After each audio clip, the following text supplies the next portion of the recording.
সামনেই যেহেতু বড়দিন, তাই প্রায় দিন কিন্তু দ্রোণ নিত্য নতুন উপহার পাচ্ছে। আজকে পেয়েছিল এই মাছগুলো। ব্যাটারি চালিত মাছগুলো জলের মধ্যে দিলেই কি সুন্দর করে সাঁতার কাটছে। সারা ইউকে জুড়ে কিন্তু এখন একটা বেশ সুন্দর সময় চলছে। সামনেই আসছে বক্সিং ডে।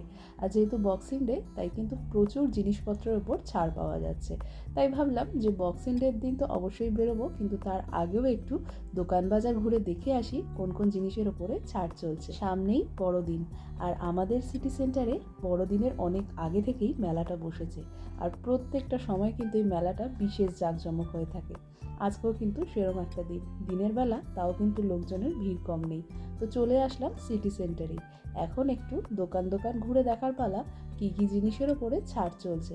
আর এদিকে দ্রোণের শরীরটা কদিন যাবৎ খুব একটা ভালো ছিল না, একটু ঠান্ডা লেগেছিল। তাই জন্য ওকে নিয়ে একটু বেরোতে ইতস্তত বোধ হচ্ছিল, কিন্তু যতই ঠান্ডা লাগুক আর শরীর খারাপ থাকুক, ও কিন্তু বাইরে বেরোবেই।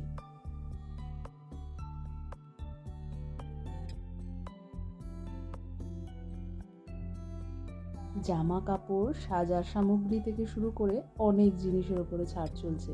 তাই প্রথমেই ঢুকে গেলাম আমাদের সবারই একটা প্রিয় জায়গা, সেটা হচ্ছে পারফিউম শপে। প্রত্যেকটা দোকানেই কিন্তু এখন 50%-এর ওপরে অফ চলছে। তাই জন্য বেশ ভালো দামেই এগুলো পাওয়া যাচ্ছে। আর শুধু প্রসাধনী জামা কাপড়ের দ্রব্য নয়, বিভিন্ন খাওয়া দাওয়ার দ্রব্যের উপরও বেশ ভালো রকমের অফ চলছে। ব্যাস ঘুরে ফিরে একটু একবার দেখে নেওয়ার পালা। বক্সিং ডেতে তো এখানে এত লোকের ভিড় থাকে, তখন নিজেকে খুঁজেই পাওয়া যাবে না। তবে দেখলাম বিভিন্ন ড্রাই ফ্রুটসের ওপরও বেশ ভালো ছাড় ছিল। ব্যাস আর কোনো দিকে দেরি না করে নিয়েই নিলাম। অনেক দিন ধরে ইচ্ছে ছিল এরকম একটা স্কার্ফ কিনবো। তো এই দোকানে এসে দেখলাম বেশ ভালো রিলেই এই স্কার্ফগুলো পাওয়া যাচ্ছিল। তারপরে শুভ বলল, তুমি এই রঙটা নাও, এই রঙটাই সব থেকে বেশি ভালো লাগবে। ব্যাস বাইরে বেরিয়ে যখন দেখলাম একটু বৃষ্টিটা কমেছে, ব্যাস সব বাচ্চারা কিন্তু এখানে রাইডে চড়তে শুরু করে দিয়েছিল। তখন কি আর দ্রোণকে আটকানো যায়? ব্যাস সেও চড়তে শুরু করে দিল। গতকাল রাত থেকেই কিন্তু হালকা বৃষ্টি হচ্ছিল, আর আজকে তাপমাত্রা বাইরে প্রায় 1-এর কাছাকাছি। ব্যাস একটু গরম হতেই ঢুকে পড়লাম ক্যাফেতে, একটু স্ন্যাক্স আর কফি খেয়ে নিলাম।